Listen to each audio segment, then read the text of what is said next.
Endemic doesn't necessarily mean that the virus is gone or that it's necessarily safe. We may see more variants, we may see more surges.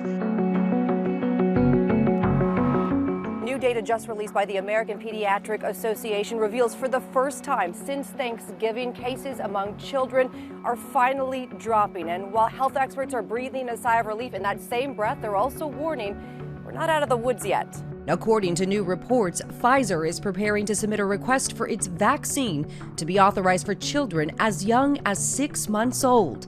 According to the Washington Post, Pfizer and its partner BioNTech are expected to submit their data as soon as today.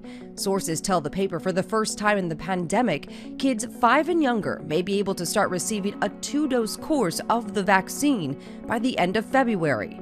The steps towards vaccinating the youngest Americans comes amid a slowdown in the latest surge, with 38 states reporting a decrease in average daily COVID cases. We are moving to a point where we can manage those things without disrupting our lives as much. And that's the mindset we have to get into. But in many places, like here along the South Texas border, doctors are still battling a surge of Omicron cases, with many expecting mothers coming in to deliver babies and testing positive. I would say 10 to 15% of the ones that are coming in have COVID.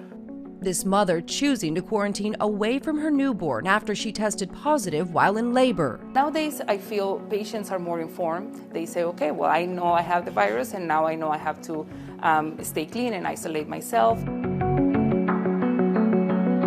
A critical day for diplomacy amid ongoing tensions between America and Russia over Ukraine. Secretary of State Blinken speaking with Russian Foreign Minister Lavrov today. The State Department saying the Kremlin formally responded to America's security proposals, but this morning, Russia denying that. US and Russian diplomats clashing on Monday at the United Nations over the more than 100,000 Russian troops massing on the Ukrainian border, with the US ambassador to the UN, Linda Thomas-Greenfield, warning more troops could be on the way. We've seen evidence that Russia intends to expand that presence to more than 30,000 troops near the Belarus-Ukraine border.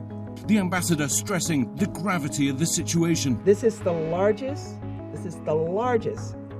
hear me clearly, mobilization of troops in Europe in decades. So the diplomatic stakes are now higher than ever. Russia denying it plans to invade, and the Biden administration saying it doesn't believe Putin has yet made a firm decision.